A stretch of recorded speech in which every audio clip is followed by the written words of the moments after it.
नमस्कार, आपका स्वागत है। मैं हूं आपके साथ आनंद शर्मा और इस वक्त हम लोग मौजूद हैं उत्तर प्रदेश में और ये उत्तर प्रदेश का जिला देवरिया है। और उत्तर प्रदेश जिला देवरिया के अंदर बहने वाली एक गंडक नदी आपको सामने दिखाई दे रही होगी। और बात करें तो ये जो नदी है आगे से तो बिल्कुल साफ सुथरी आती है। बिल्कुल आप समझ सकते हैं कि इसका जो पानी होता है पूर्ण रूप से साफ और स्वच्छ दिखाई देता है, यानी बिल्कुल ट्रांसपेरेंट रहता है, यानी आप उसे पी सकते हैं, आसान भाषा में ये कहें।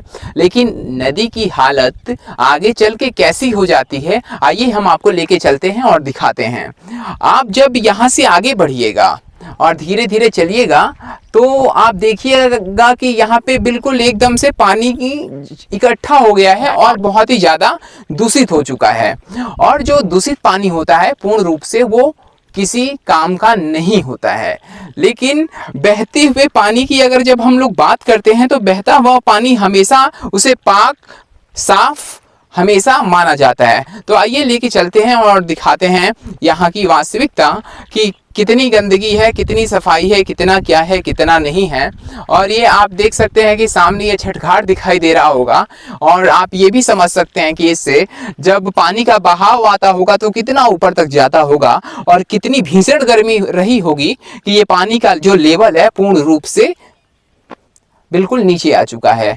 और जब आप इस लेवल को देखिएगा तो हम आपको साधारण भाषा में अगर बताएं तो आप इसे पैदल भी पार कर सकते हैं, लेकिन पैदल पार करना उचित नहीं है क्योंकि बीच में कुछ गड्ढे भी हो सकते हैं। तो आइए लेके चलते हैं आपको और दिखाते हैं कि क्या है हकीकत उत्तर प्रदेश की नदियों की। और उत्तर प्रदेश की जो नदियां होती हैं या हिंदुस्तान में किसी भी जगह की जो नदी होती है वो अपने आप में बहुत ही खास मानी जाती हैं, क्योंकि नदी से मानव समाज का बहुत ही गहरा संबंध है।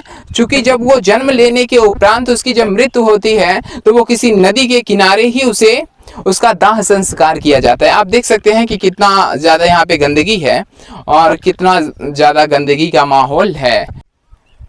यहाँ पे आप देख सकते हैं कि उस साइड जो आप सामने वाला हिस्सा देख रहे हैं वहाँ पे नदी का बहाव काफ़ी तेज़ी से हो रहा है और ये वाला जो हिस्सा देख रहे हैं बिल्कुल साइलेंट पड़ा हुआ है। बालू की खुदाई भी होती है और यहाँ से रेत भी निकाले जाते हैं और रेत माफिया का अलग ही वर्चस्व है।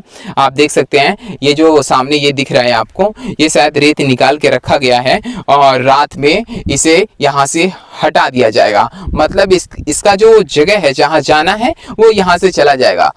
यहाँ पे भी देखिए कि आपको थोड़ा बहुत रेत दिखाई देगा।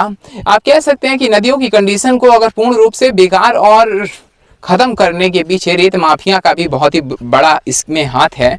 और आप इसी प्रकार देखिए जलकुंभी यहाँ पे दिखाई दे रही होगी आपको और ये झोंपड़ी भी आपको सामने दिखाई दे रही होगी। यहाँ पे अगर बात करें प्रकृति की खूबसूरती की तो यहाँ की प्रकृति की खूबसूरती इतनी ज़्यादा है और इतनी अच्छी है और इतनी सुंदर है जो इंसान को बहुत ही ज़्यादा मनमोहित करती है। आप देखिए कि वहाँ पे वो जो आपको कुछ घर भी दिखाई दे रहे होंगे और इस साइड छठ पूजा का स्थान भी दिखाई दे रहा होगा और यहाँ पे एक नदी दिखाई दे रही होगी जो पूर्ण रूप से चीख चीख के ये चिल्लाती है कि हाँ, स्वच्छता जिस प्रकार से इंसान के अंदर जरूरी है ठीक उसी प्रकार से नदी और नालों की भी साफ सफाई होनी चाहिए।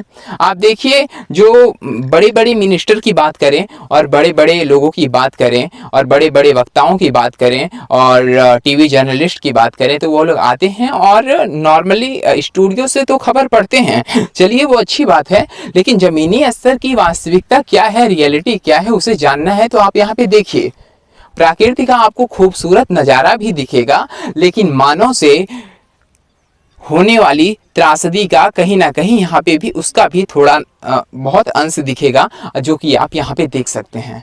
तो इसी के साथ बहुत बहुत शुक्रिया, धन्यवाद, आभार।